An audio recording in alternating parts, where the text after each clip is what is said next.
फक्त 10 मिनिटात खमंग आणि कुरकुरीत डोसा आपण बनवूया. आणि हा डोसा खाल्ल्यानंतर ना तुम्हाला कळणारही नाही की हा कशाचा आहे. इतका टेस्टी आहे आणि हेल्दी आहे आणि अवघ्या 10 मिनिटात होतो. सकाळच्या घाई गडबडीत जर काही करायचं असेल ना, तर असा हा कुरकुरीत डोसा मात्र तुम्ही नक्की करा. तर इथे मी घेतली लौकी, छोटीशीच घेतली, खूप मोठी घ्यायची गरज नाही. धुवून घ्यायची, साल काढून घ्यायची आणि त्याचे तुकडे करायचे. गाजर घेतलं आहे, कांदा घेतला आहे आणि कोथिंबीर घेतलं आहे, एवढंच हवं आपल्याला. तर इथे मी लौकी कापून घेतली, थोडे मोठेच तुकडे करायचे. आता हे आपण घालायचं मिक्सरच्या भांड्यात. नंतर त्यात थोडे बर्फाचे खडे घालायचे, पाणी घालायचं आणि मस्त असं बारीक करून घ्यायचं. नंतर त्यात तांदळाचं पीठ आणि रवा घालायचा अर्धा अर्धा वाटी. शिवाय मीठ घालायचं, थोडं गरजेनुसार चवीनुसार मिक्स करून घ्यायचं. आता हे खूप असं घट्ट आहे, तर यात आपण घालायचं थोडंसं पाणी, कारण हे बॅटर ना थोडं पातळच हवं. तर पाणी घालायचं, मस्त असं मिक्स करून घ्यायचं. नंतर यात मी घातला आहे कांदा, अगदी अर्धा कांदा, गाजर घातलं आहे, कोथिंबीर घातली आहे, चिली फ्लेक्स घातले आणि थोडंसं अद्रक मी थोडं किसून घातलं आहे. आता परत हे एकदा आपण मिक्स करून घ्यायचं.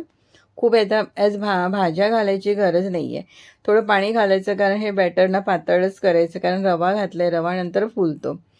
आता काय करायचं आहे, झाकून ठेवायचं एक 10 ते 12 मिनटाकरता. 10 ते 12 मिनटानंतर झाकण काढायचं, परत एकदा हे आपण फिरवून घेऊया. गॅसवर तवा ठेवायचा, तवा मात्र नॉनस्टिकच घ्या. थोडं तेल घालायचं आणि हे सर्व असं पसरून घ्यायचं आणि तवा ना अगदी मस्त असा गरम करायचा आणि त्यावर हे बॅटर घालायचं. जेव्हा आपण बॅटर घालू ना, तेव्हा गॅस वाढवूनच ठेवायची आणि नंतर मग मीडियम करायचे. हे थोडा वेळ असंच होऊ द्यायचं. हा डोसा ना तव्यावरच मस्त असा कुरकुरीत होऊ द्यायचा, नंतरच काढायचा. काढायला घाई करायची नाही, नाहीतर तो तुटेल. आणि थोडे पेशन्स ठेवायचे. या डोसा बनायला ना थोडा वेळ लागतो, पण होतो मस्त कुरकुरीत. आणि तुम्ही बघू शकता मस्त असा कुरकुरीत झाला आहे. थोडा वेळ लागतो, पण रिझल्ट मात्र तुम्हाला अगदी व्यवस्थित मिळतो. तर दुसरा पण आपण असाच करून घ्या. गॅस वाढवून ठेवायचा सुरुवातीला. जेव्हा आपण बॅटर घालू ना, तेव्हा गॅस वाढवून ठेवायचा, नंतर गॅस कमी करायचा. आणि हा सुद्धा डोसा बघा किती मस्त झाला आहे. थोडा जाड झाला ना तरी चालेल, पण मस्त तव्यावरच तो कुरकुरीत होऊ द्यायचा आणि नंतर काढायचा. तर आता हा सुद्धा आपण काढून घेऊया. आणि डोसा म्हटलं की बटाट्याची भाजी आलीच. सोबतीला कुठलीही चटणी केली तरी आपल्याला बटाट्याची भाजी लागतंच.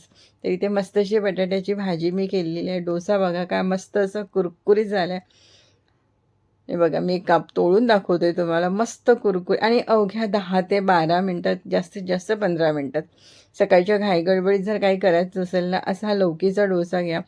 कारण लौकी ना फारसं कोणी खायला बघत नाही, कंटाळा करतात. तर असा हा डोसा ना तुम्ही नक्की बनवा.